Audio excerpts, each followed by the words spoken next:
Hindi dapat baril at init ng ulo ang binabaon sa kalsada, kundi panalangin at hinahon. Philippians 4:6-7. Huwag kayong mabalisa tungkol sa anumang bagay.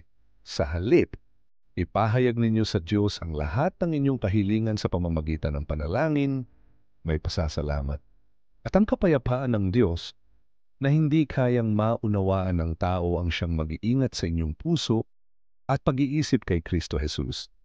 Ang tapang ay inilalagay sa tamang lugar at pagkakataon, dapat itong nakatago sa tinatawag na mahabang pasensya at inilalabas lang ito kapag umiiral na ang kawalan ng hustisya at paglaganap ng kasamaan. Ecclesiastes 3:1-8. Sa bawat bagay ay may kapanahunan. May panahon ng digmaan at panahon ng kapayapaan. Lagi nating tatandaan nasa huli ang pagsisisi. Proverbs 14:12. May daang tila matuwid sa paningin ng tao, ngunit ang dulo nito ay kamatayan. Kaya bago tayo gumawa ng anumang hakbang sa init ng damdamin, tumigil muna tayo, manalangin, at alalahanin ang kalooban ng Diyos. Dahil ang tunay na tapang ay hindi palaging nasa lakas ng loob, kundi sa lakas ng loob na maghintay, magpatawad at magpakumbaba. Piliin natin ang daan ng kapayapaan dahil sa dulo ng tamang landas, naroon ang buhay at hindi pagsisisi.